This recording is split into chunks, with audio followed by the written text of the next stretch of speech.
Today in Can Haz Armory, damaged cable guides on a reel, how they happen, and what they do after they're damaged.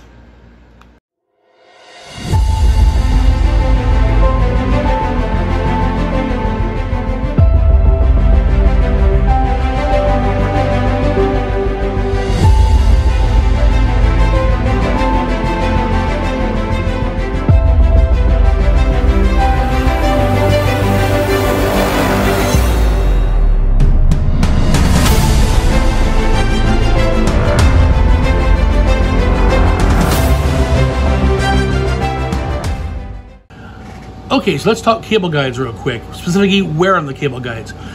We have to understand what happens with the reels.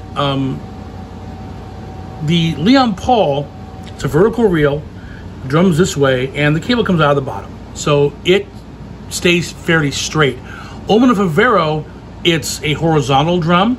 So as you're pulling on it, and then the cable comes out of one side, as you're pulling on it, the reel itself is going to torque a bit. It happens more to Ullmans than Faveros, but they still move. And what it does is it pulls the cable against the outside of the cable guide. This is a problem because as the cable's slapping the ground, it picks up dirt and dust, acts like an abrasive, and cuts through the cable guide. For example, this Ullman one looks like this. Now you can see it happening early on because it's very visible. Cuts from the front first. This will eventually cut through the entirety of the guide. It'll start cutting through the cable, or not the cable, cutting through the housing, the dome housing of the reel. Favero, a little different. Faveros are like this, and they tend to cut from the inside first. You don't see it until it gets to the end. And for a good example of that, watch the title sequence of this video. The very last part of the title sequence is me taking one of these things, turning it over to see it cut all the way through. Like right here, circled in red. If you let it go too long, this happens. This is what I had. The entire top half snapped off, and look at that front. That is a thing of horror. You can see where it started to cut into on this side, where the bolt was. It actually started cutting into the bolt head.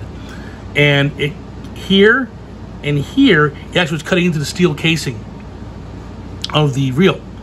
That's how this stuff works. It will cut through. What does it do when it cuts through the cable housing or the casing? Well, that leaves a sharpest edge that eventually abrades on top of the cable itself, will cut through the cable housing, cut through the wire, and cause a wire break. So one cuts the other. Something small like this one can be fixed with a ceramic type of make. It's baking soda and really watery super glue.